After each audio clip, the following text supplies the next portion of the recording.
Businesses thrive by knowing customer insights because today's insights are tomorrow's facts. At iResearch, we live and breathe insights. And despite searching high and low, we were unable to find a customer insights podcast that answers one of the most important questions in business. Why do customers do what they do? So we launched one. Hi, I'm your host, Darshan Mehta. Welcome. In this episode, I'm speaking with Dan Fleetwood. He is the president of research and insights at QuestionPro. He has over 15 years of market research experience and is passionate about the role that software plays in helping businesses. Dan believes that software can help companies garner better feedback, uncover actionable insights, and ultimately develop better products and services. QuestionPro is a leading online survey and insight platform, partnering with the majority of the Fortune 1000 companies to help guide them in their research needs. Welcome, Dan. Thank you very much for joining our podcast. Hey, thank you so much for having me. I'm excited to be here. So let's just go back kind of where you started. You've been in the business for 15 years in market research. Mm-hmm. Tell me some of the aha moments that have led you along the path to get to where you are now.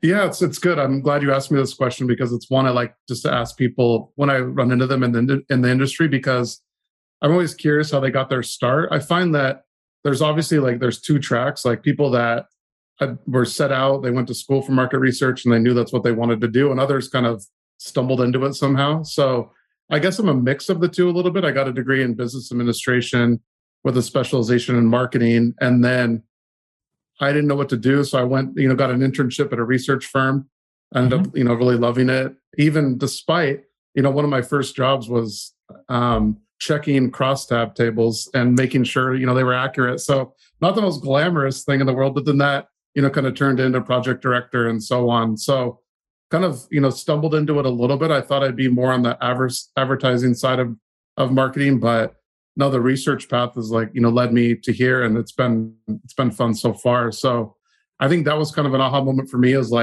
realizing hey, just because you set out to do something doesn't mean that that's what you're necessarily going to do. Mm-hmm. And I think it just has a way of working itself out. So, and that was, 15, almost 18 years ago now. So wow. Are there any projects or any moments that really further stoked your passion for the industry? Yeah, I would say one of the big accounts I got put on early on was Microsoft. So that was a fun one because it was working specifically with recruiting for their play tests and usability studies. So we got to go out to the campus and, play with new games, because they wanted really to get us in depth and immersed in the experience. So we knew what it was like from even recruiting folks in and the whole end-to-end process. So that was fun, just because you realize hey, you're recruiting people to do, something fun and exciting, and they're actually influencing the games and the levels that they play. So that was a fun project that I think led me, to continue on. And then similarly working with, T-Mobile. This is all in the Seattle area where I was, originally based at the time and where I was from. So I got to work with a lot of companies there in similar capacity. And just doing research for them, I thought was really interesting, because I think you realize it in the day-to-day research. If you're on the platform side, if you're on the client side, obviously you're a little more familiar with it, because that's where you're doing research for your company. But in my role, it's it's a lot of software, it's a lot of marketing, it's a lot of sales. But it's fun to sometimes bring your head up out of the sand a little bit, and oh wow, people are actually using our platform to do research that it really affects their products and revenue. So when I start to think about the holistic picture like that, those are some of the things that get me really excited. I'm sure that was a great foundation from where you started, with crosstabs and going up to laying the foundation for where you are now. And you're actually become passionate about market research from a software level. Mm-hmm. And what led you to that in terms of going more to the software platform arena? Yeah. So early in my career, I was working for a research firm that also had a data collection part with Telephone Center. And we also would do online surveys as well. And that was, I would say more early on in the online survey days, circa 2005 to 10, somewhere in that range, where I really saw this trend of things becoming, getting more online. More and more companies were doing online research. So I wanted to make the shift. And that's really where I went to the tech side, partly because, growing up in the Seattle area and, Microsoft is in your backyard. I think like that tech kind of influence was always, kind of played a role in what I wanted to do. And it was interesting. I thought like, well, a lot of interesting things that I can apply from like a tech standpoint and a research standpoint. And obviously, we talked about it, kind of stumbled into research, but I always kind of loved like the tech aspect of it. So it was a good mix of the two, and got my opportunity there. So that was exciting. And I guess, kind of an aha moment for me was like, well, I can really mash up these two interests and do something that I really like. So it ended up being obviously, I think a good relationship there. Early on in the industry, I think there was some skepticism and some leeriness to use online platforms. Where do you think things stand now in the industry and in terms of acceptability, adoption, and usability of online platforms? Yeah, I think it's definitely proved out that it's acceptable. And obviously, if you just take a look from like a revenue standpoint and where like money's being invested, and you saw like big companies getting acquired or purchased for large sums. So I think that kind of proves it a little bit.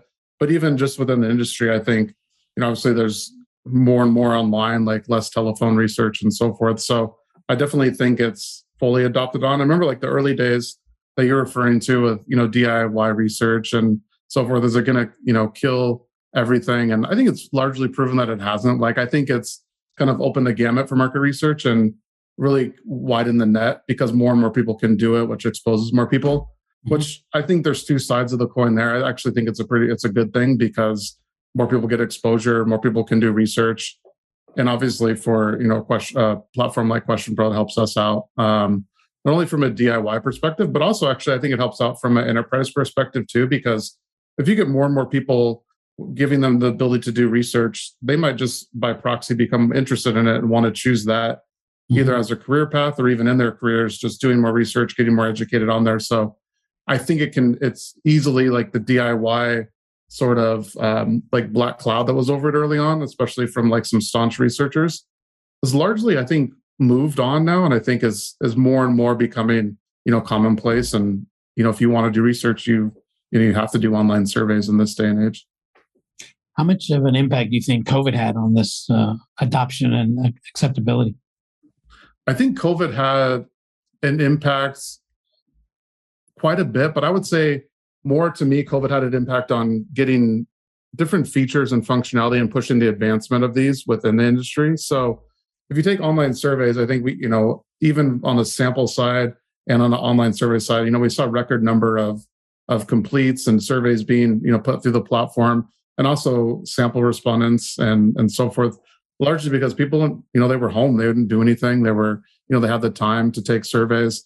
But I think from a technology perspective, it had a profound impact on just pushing out additional features and really adapting to the times, because all of a sudden, nobody could do in-person research. And we had to come up with something that allowed folks to do this. And with one of our products is a communities platform. And we talk about aha moments was, hey, we've been wanting to do this video discussion thing for a long time.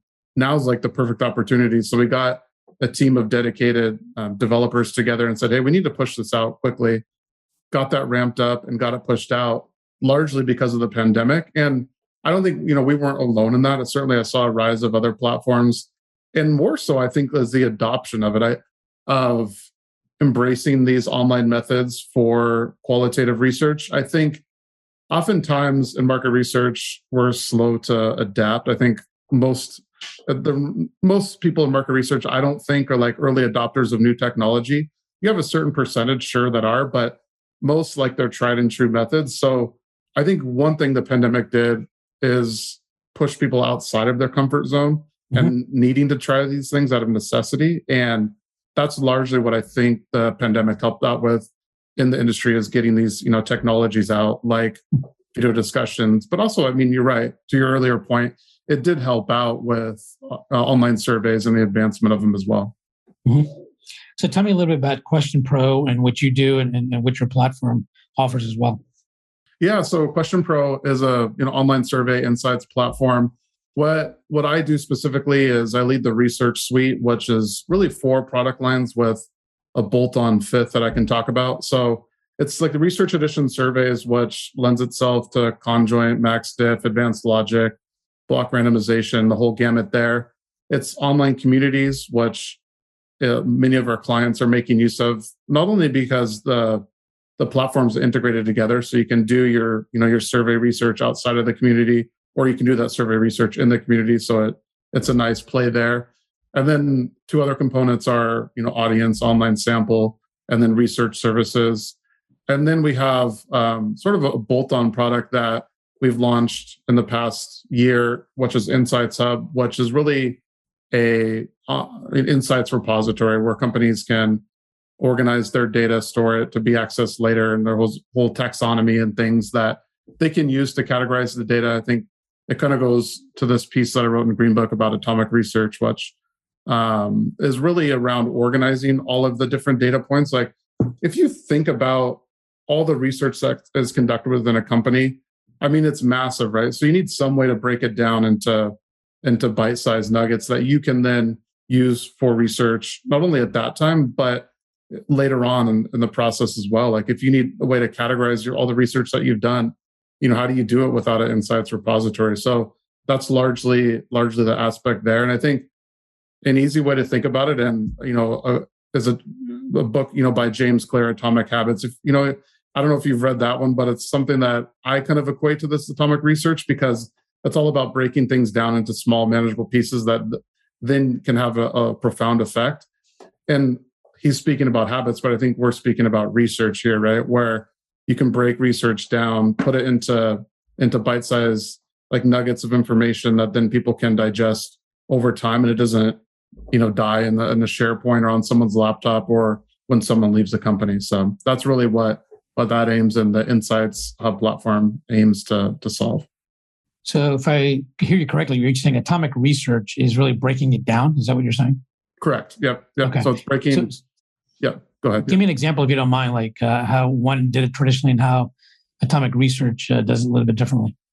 Yeah, so I think really atomic research is once the data is collected and the results are analyzed, like what happens to the data then? Does it just live in a SharePoint? Does it live on someone's laptop? Is it easily found so people can consume it later? Can they refer back to it easily?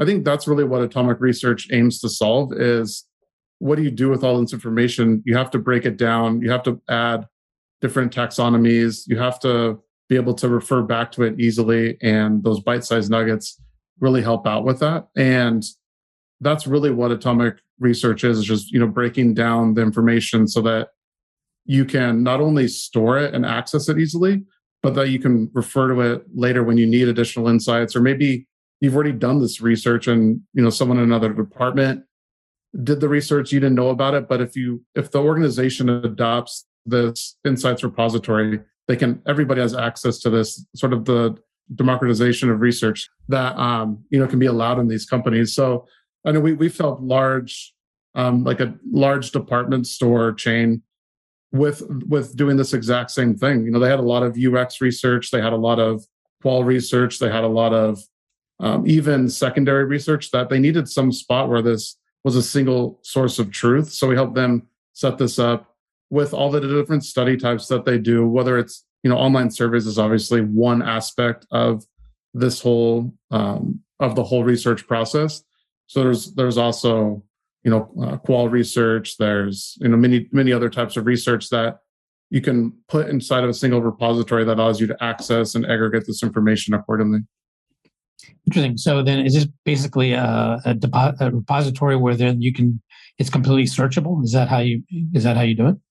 Yeah, it's completely searchable. And then there's other tools as well where you can really, from project intake, because if the information doesn't get in there, then people have to take the time to put it in, right? So there's a project repository or project intake, and then there's also a way that on the back end that it can categorize everything, and then you add different taxonomies, nuggets of information, and even inside of the platform, it allows for, if like we're doing a one-on-one interview, you can add different notes, add different nuggets of information, or hey, this was really good, and then collaborate with your team, and it summarizes all of those things. So really trying to make it easy for for clients to organize all their information and get those insights that they need from the data over time. Honestly, that's really what it's about. So what specific, let's say 3 tips you would give someone if they were just starting to look into and wanted to start doing atomic research? What 3 steps would you recommend? Yeah, the 3 steps is, I would say, make sure that like currently where all the information is. Like that's the first step. It sounds simple, but you may have it in 20 different parts in the organization. So I think that's one of them. The second one is definitely, it's going to take some time, but you need to dedicate, some resources to it to get it in there initially. And then I would say have a good training program to allow that information to come in and make it a part of your regular process.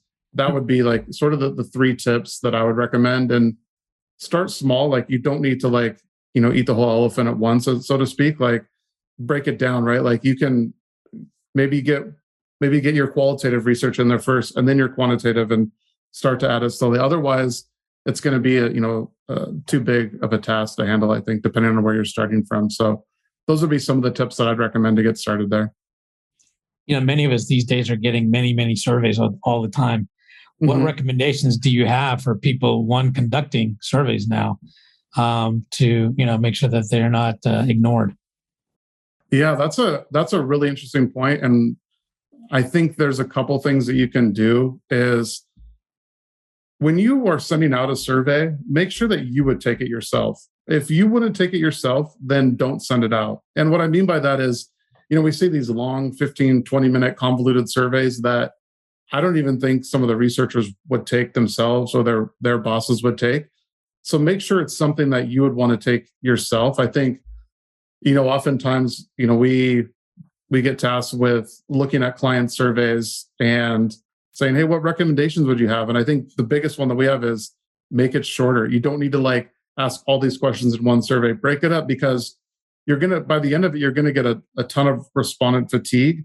And how valid are those answers even going to be? So, make it like the 10 to 12 minutes, let the respondent know what's expected of them, and really be mindful of their time. And I think, again, going back to what I originally said, the good rule of thumb is, would you take the survey yourself? If the answer is no, then don't send it out.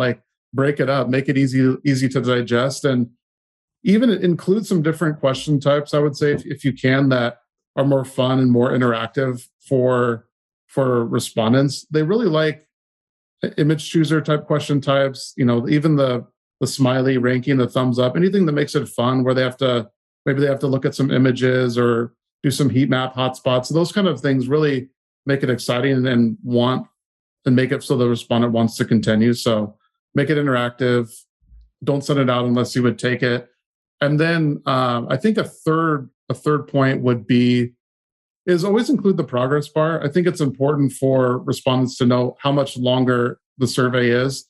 If you don't include that, they're always going to be wondering when does this end? And by giving them the progress bar, you're giving them a roadmap of, okay, here's the start point, here's the end point, and it's a clear path. So, and I think that also goes back to some of the earlier points I mentioned around, making it easy for them to take, making it interactive, and making it fun. And the progress bar, I think, just helps because it really equates to the amount of time that they need to spend on it. I agree. I think one of the challenges with surveys is when people start writing, they have so many questions, or they think they have many questions, right? And then they put them all in there. And I'd say a majority of the questions fall into, that's a nice curiosity, but is it really helpful, right? Right. And so one of the things I've learned to do, and I tell people, is once you've done the constructed the survey, actually create sample data and then start analyzing that data and see how useful that is. And then quickly find out a lot of it is not really going to help them. It doesn't really help them at all. And that helps narrow down the questions. So, but I think that's the key. Yeah, no, I couldn't agree more with you. And I think oftentimes I see a lot of questions get added when it gets passed around the circle and all these different department stakeholders want to put in 3 to 4 questions. Well, if you have 20 people that are looking at it, 3 to 4 questions adds up to a lot. So, I think that's another thing is you don't need to do everything in one survey. Break it up. Just because you have that respondent there doesn't mean they need to answer 50 questions about some random thing. So I think that's a great point. What are you seeing is the ideal length of surveys now? Yeah, it's 10 to 12 minutes. Anything I think above that is you see a lot of respondent fatigue. So I would say, unless if it's more, definitely you need to incentivize them with outside of just if they're using an online sample outside of the normal points that they would get. If you're surveying the customer list, definitely incentivize them. Let them know how much it's going to take. Like, hey, this survey on average is going to take 20 minutes, and we're going to give you $10 for your time, or whatever it might be, right? But I think that's the biggest thing is if it's going to be longer, let them know. But I think 10 to 12 minutes is still the sweet spot, preferably less, but that seems actually, I'm a little surprised. I would have thought you were going to say less than 10 minutes, but you're... I mean, I would ideally say less than 10. I guess I'm trying to balance like respondent expectations and client expectations, and it's a happy medium in that 10 to 12 minute range, I would say. And how many questions is that roughly? It largely depends if it's matrix questions or how much interaction, but I would say anywhere from, that's probably like 20 to 30 questions, maybe if it's multiple choice or single select. If you're getting big matrix type questions, I would say you want to limit it. Like that's probably like the 15 to 20 question range with the demographics included. So yeah, I was going to say, I think people don't realize when they're doing surveys, they should allocate at least anywhere from 5 to 8 questions going to be demographic questions, right? Yeah. And then the rest are going to be substantive things that they really want to find out. Yeah, and those take time. Like the demographic questions might be like, oh, make sure you throw the demos in there, but it's going to take time for the respondent to think about some of these things if they don't know it readily, like their income or other things like that. So it could take a little bit longer than you think. What are the top 3 common mistakes most people do when they're doing surveys? I think one you're going to say is time, right? Having it too long. So that's one. But what are 3 other ones that are common mistakes that people do? Yeah, I think a common mistake is trying to make it too complicated with overly complex logic that makes it hard for not only the researcher to program, but also the respondent to understand like the path that it's going. I think that's a common mistake. And then another mistake that I see that I think probably needs to be addressed in some manner is like make sure your questions make sense before you send them out. Like I see a lot of survey questions and that get put out there that if you think about it, it's like it's bad design. The answer options don't make sense. It's missing things. So make sure like you're proofing the survey and having to go through multiple rounds of testing before you send it out to the respondent, because then I think you're not valuing the respondent's time. Yeah, there may be one of 400 or 500 completes that you get, but you really need to value their time. So make sure that the survey has the proper answer options, I think, and questions make sense. The logic isn't overly complex, and be cognizant of the amount of time that it takes for the respondent to complete the survey. Are there any questions that you think that it surprised you that people often don't include in terms of a particular area or avenue, and that you wish people realize that they should really think about including questions, of this type of format or this area? Yeah, I think there's a couple. I'm a big fan of anytime you can use images because I think it helps the respondent. It makes it more interactive. And even if you have a list of answer choices, add an image to it. I think that's an easy one. So an image type question.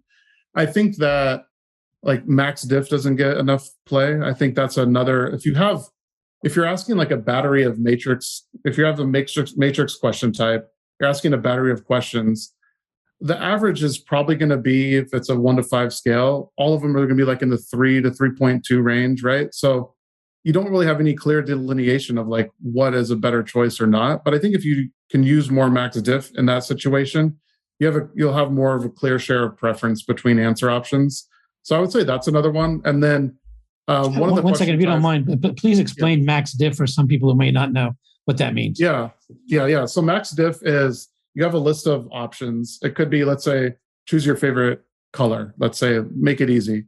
And you have red, blue, green, and purple, let's say.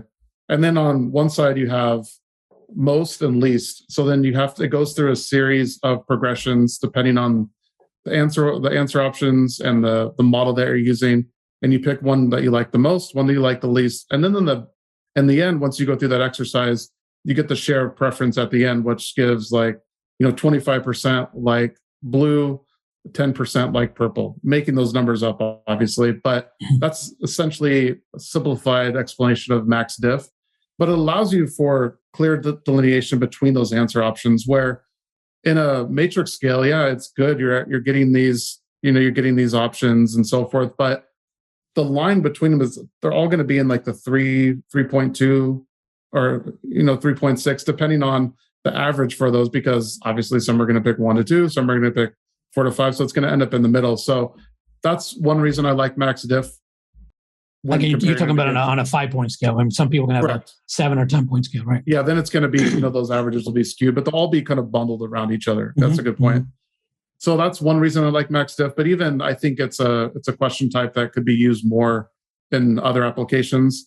And then one question type that I see being used pretty frequently that I actually like, and I'm seeing it more and more in usability research, is still like the heat map or hotspot. I'll talk about heat map because I think it's a little more relevant. Is we're seeing with a lot of our clients in the gaming industry where they'll put in an image of their game or level or even a character and just say like, hey, what do you like about this image? Highlight the area that your attention gets drawn to first. They'll highlight it, and then on the back end they'll get a clear heat map of that. So I like those question types where they're kind of interactive, yet they give some on the back end when the clients are analyzing the data, they can get some clear insights of choice or preference. So those are some question types that obviously it depends on the research that you're doing and the application of it, but I think that often get, kind of not forgotten, maybe forgotten about's a strong word, but it can easily be, kind of left out of the survey. So let's talk a little bit of something that I don't think people often talk about, and that's flow of a survey, right? There's a certain flow, I think, that would really work well. And what I mean by that, having a little bit of ups and downs in the survey. For example, there's questions that are just, question answer choice, but then maybe throwing in some of these visual questions you're talking about to add some kind of interest and flow and differentiation. What are your thoughts on that? Yeah, I think flow is a big aspect of it, because I think if you've taken more than one survey, you kind of know, oh man, they're going to ask me I kind of know the path they're going to take me down. They're going to ask me these matrix questions or this or that. And I think the flow definitely helps out. But I think also, and maybe this is, kind of to your point around flow, is, it's okay to like break it up into sections and give some like just a presentation text to the respondent of, hey, this is what we're going to be talking about now, and give them sort of a roadmap, kind of going back to the the simplicity of a progress bar, but giving them a roadmap of this is what we're going to be talking about for the next 5 questions and so on, and then break it up and let them know. So that way there's a roadmap and they're not getting lost between, okay, where's this going? Am I going to be answering like these matrix questions until the end of the survey, or what's going to be happening? So I think that's good. And then I would say another thing with flow, and this might be another tip, is if you have really important questions, ask them first. I think you're going to get better answers there, because it's, again, if you have a long survey, there's respondent fatigue at the end. So try to put those first. And then even if it's a hard population and you don't get the number of completes that you might need, you'll still have the data to like, your most pertinent questions. So ask like the most important questions first if you can. I think that's another good tip that kind of, I think, parlays with the flow that we're talking about, and just making sure that it's a nice continuation and there's not too many ups and downs. Yeah, and that's actually one of a good point you bring up. Ask key demographic questions that are going to branch off up front as well, because then that can help with the flow as well, right? If you're going to take, let's say, one gender down one path versus another path, that's something that if you do up front, it makes it much easier and much better in terms of qualifying, as well as having flow for each one, having their own unique experience as they go through the survey. Yeah, absolutely. You're right. Tell me about communities, online communities. What role are they playing in market research, and what makes them good for as a market research tool? Yeah, communities is like my first love, I think, of market research a little bit. When I got into the tech, I really focused on communities quite a bit. So I really like this aspect. It's funny, it's been like the most emerging technology for the past 10 years, which is interesting to me because it's still, emerging, although it's slightly less so than initially. But online communities is great. Like we have, communities with like Energizer, for example, where they have their customers in. And think about Energizer's model, where it's a highly competitive space, like the battery market or air fresheners or like, AC Pro, which is another product that Energizer Holdings owns. So it's highly competitive, and they need up-to-date insights on what's going on, the different, what's going on in the market. So they have I'll give you an example. They have a community in the US and LATAM and in 4 or 5 areas around the globe that they can use to get a pulse on what's going on. And really, they've leveraged this continuous discovery framework that's put on the community. That's what we really like to talk about, is this continuous discovery framework, because it lends itself to not only agile, which obviously is like, a big thing in this day and age, getting those quick insights and leveraging some different concepts, types, and so forth, but really allows for like the pulse insights and that continuous discovery over time, and really helps out throughout, the pandemic, and obviously even beyond, with getting these insights quickly. And to me, it really is around helping out like 3 main areas for a company. And that is around the customer. Like, do you know your customer? Do you know what they like, their dislike? Do you know how their preferences are changing?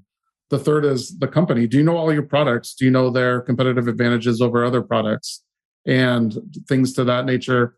And then the fourth is the market. Like, what is the market saying? Is it, what are the economic trends? What are your competitors doing that you need to know more about? So really, the continuous discovery framework, when applied on a community, I think helps answer like those 3 broad areas. Obviously, you can go more in depth and you can get some other information from stakeholders, but that's something that I think the community's continuous discovery framework for communities really, really solves for, are those 3 broad concepts. Can you give me an example of a company that did this in terms of communities and doing continuous discovery, and how they've benefited from that?